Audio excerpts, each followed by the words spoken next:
Hello again, everyone, and welcome back to Reddit Aliens. I'm John, and as always, thank you so much for being here. Good topic today. Let's go for it. Serious. Do you believe in ghosts or paranormal activity? What is it that makes you believe it is real? Please remember to like, share your story, and subscribe. While working overseas, the office we would normally work in was being renovated, so we had a temporary place set up in a historical building that saw a lot of horrific things. Needless to say, when you witness and hear the stories for yourself, you become a believer. I believe because of my mom. She was, you could say, a medium. She could see things when she was younger, ghosts and stuff like that. When she died, I couldn't be there for her. I was away in another state for work. Thank God I could come to her funeral. This happened in the middle of restrictions from COVID. This was in November of 2020. I was in a house of my mom. One night I was in bed, sleeping, and I woke suddenly and saw her in a pajama, like she was alive. If I didn't see her body early that week being buried, I would have thought that she was alive. The terror was real. I actually couldn't believe my eyes. I blinked thinking it was a dream. She was still there looking at me. I regressed to my childhood. I took my blanket and hid and started praying. Eventually, she was gone, but for the next year, I still see her sometimes. For me, right now, she's just part of my day-to-day, but doesn't scare me anymore. Actually, is like looking at a wall. I just pray that she has her peace. Yes, because of one inexplicable thing that happened to me. I was alone at home with my 2-year-old who was sleeping in his own room. An arm and a hand of an adult human pushed open my bedroom door, and it creaked loudly, waking me up. I saw the arm and the hand holding the doorknob. It then let go and retracted. I was afraid that it might be a burglar, and then I smelled smoke and burning. I got the courage to leave my room and noticed smoke coming from my son's room. His window curtain was inside his night lamp and had just caught fire. I could put it out in time thanks to whatever had woken me up. Yes, but I haven't really had any super intense experiences like others have had on here. Mostly just hearing my name clearly being called when I was a kid while everyone else was asleep. That, and hearing a constant loud sound in a specific area of a known haunted park at night that had nothing to do with bugs flying nearby. There were no other people at the park, and there wasn't anything electrical nearby, just in the middle of the park near a willow tree. Yes, I do. TLDR version. I'm convinced the spirit of a family member manifested through a stuffed toy that stopped both my own and my niece's chronic nightmares. I guess to end my first day on Reddit, I'll share these stories. When I was a young kid, I had horrible chronic nightmares every night for years. Didn't end until I was about 7 or 8, so I'd wake up every night and cry, shake, and scream on occasion when it was bed enough. My grandpa's brother, who shares a name with my brother, passed away, and he left me this tiger stuffed animal in his will. The day I got this tiger, the nightmares stopped. I didn't sleep without it even into my teens because I was convinced the nightmares would come back if I did. At least until my niece developed chronic nightmares of her own. When they'd stay over with us, my mom and I'd wake up to her crying in her sleep. My mom couldn't do anything for her, and the only way I could get her to calm down was to hold her myself and talk to her. This continued for a long time, but eventually I thought to give her my magic tiger. I made sure to wash it and took off its buttons, and she didn't eat them, and told her how it helped me with my own nightmares as a kid and how I wanted her to take care of him. Yes, he's a boy, and yes, I know I'm a total bitch. Once she got it, she hasn't had one since. It's been a couple years now, and she slept soundly every night. I've also since studied religion and different faiths that further reinforce this belief and love talking about it. Is it possible that this stuffed animal possesses the spirit of your passed on relative? Sure. Could it possibly be a placebo effect that just happened to work for you, regardless of circumstance? Sure. Thoughts? I believe in something. The first instance was when I started a paper delivery route in the historic area of town. There was one house that I hated to have to walk up to the porch. I always felt like I was being watched from a third-story window. I moved away from town and saw on TV a haunted house investigation in my past town. When I saw the house, I literally teared up because it was a creepy house. Apparently, it is a famous haunted house. In the second instance, I was at my choir director's house to practice a solo. I started my recorder, and when I got home to practice the song, there was a voice on the recording that wasn't from either me or my choir director. I've let everyone listen to it, and they always miss it the first time because it's so loud and clear, they assume that it was someone in the room. Freakiest thing ever. I believe in ghosts insofar as the psychology and physical effects that inspire them must be real. I believe people when they say they've seen them, just not that what they saw was a ghost. Throughout history, so many strange paranormal things have been entirely explained by science, and I'm very interested in what it is that inspires people to experience ghost activity. Like, for eons, people thought dark forests, swamps, and other dangerous places were haunted by spirits that would lure you to your death. You'd see little fairies or will-o'-the-wisps or aliens or whatever floating in the dark in such a way that only a living creature would behave. It would move and then just vanish. It turns out that in dim light, you can see spontaneously igniting methane, which is common around decaying matter, i.e. leaves and soil and swamp gas in graveyards. This dances across the ground before going out. It's totally invisible except in very dim light. This sort of thing is what fascinates me, and I believe such can exist, but with an explanation that lies in psychology and other natural effects. I would love for more science to be dedicated to this. Where are all the modern ghosts and prehistoric ghosts? I'd be more inclined to believe in spirits and hauntings and all that if they weren't all from a very specific time in history, at least here in the West. Also, at this point, we'd be more ghosts than anything else. Should be easier to prove as time goes on, not more difficult as cameras get better. I do, but not to the extent that Hollywood has made paranormal experiences out to be. As to why, I think this universe is too vast, too unknown, and too complicated to think that we can safely say we know how everything works. Personally though, I've had some weird experiences in my life that I could never explain, which leads me to this thought. The first is when I was a kid.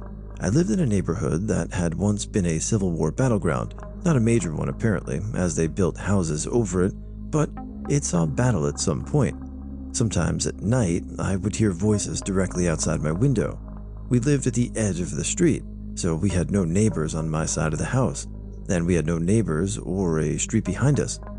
One time, I had my window open at night to get fresh air, and I heard voices again, whispering like always. I quickly kicked off the screen and jumped out the window to catch whoever was out there, but no one was. The second was when I lived in a dorm on a military base during my time in.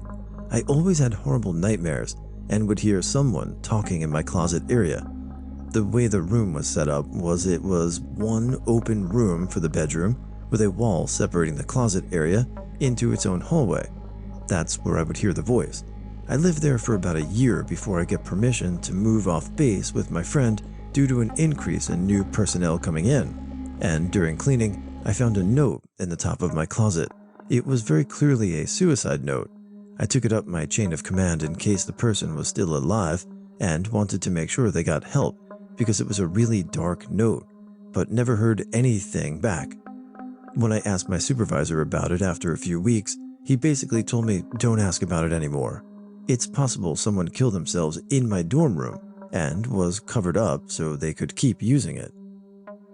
A couple years later, I had a friend who rented a house in the woods. We would always party there since no one would ever bother us for noise complaints or anything. Being in the military, you don't want to get any kind of alcohol-related issue. Weird things would happen when I crashed overnight. Doors opening slowly, the sound of footsteps walking in the house, the basement where the laundry room was, making odd noises at night. Once, a friend and I were crashing on the couch of the guy who lived there, and we heard noises in the basement. Having just enough liquid courage to investigate, we went downstairs. Jokingly, my buddy asked, "Who's there?" And immediately the washing machine, which had not been used for several hours, released water into the draining pipe. I've washed my own clothes since I was a kid, and I've never seen a washing machine release water except during the drain cycle. We ran upstairs and watched TV until we fell asleep. Months later, we were helping the guy who rented move out, and the owner showed up to help out and do a walkthrough.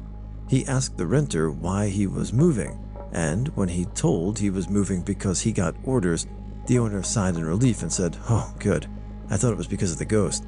Apparently, a previous renter had shot himself in the basement several years prior, and prior tenants swore the place was haunted. Most recently, my dad died a few years ago. I had been living with him to give him assistance, as he needed full-time care and couldn't afford a nurse. He always freaking complained about being cold, even during the summer. I came home several times to find the heater cranked up to 80, no matter the time of year. We used to fight about it often. A couple weeks after he died, I would wake up hot and find the heater turned up to 80. It only persisted for a few weeks and stopped after I woke up again, sweating, and yelled out, "Damn it, Dad, you're dead. Stop effing with the heater." Nothing since then, but now I live in another area that is close to a massive Civil War battleground, so we'll see. Could the first part be a military cover-up? Sure. Could that washing machine just inexplicably drain one day? Sure. The landlord saying that someone killed themselves in the basement? That would freak me out. Yes, I do believe in the paranormal. I have not personally had any experiences, but my son and his family have a spirit in their house, and my sister-in-law and brother have a ring video of a spirit of a lady who lived in a house that was torn down on their property. And I also have had many discussions with pastors about it. I used to believe, but given the amount of cameras out there, you'd think that there would be an abundance of evidence caught on video. I haven't seen any convincing evidence to date, and that's why I no longer believe in ghosts or the paranormal. Having said that, I once experienced something that I can't explain. I was in the den, and the decorative fake palm plant we had in there suddenly and very visibly rustled. There was no open window or anything that could make it rustle with the amount of force it did. Try to keep this short. My wife and I were looking at a house for sale, old Civil War era mansion, small town Indiana, 4 stories, once very elegant, now fallen into disrepair. We both really liked it.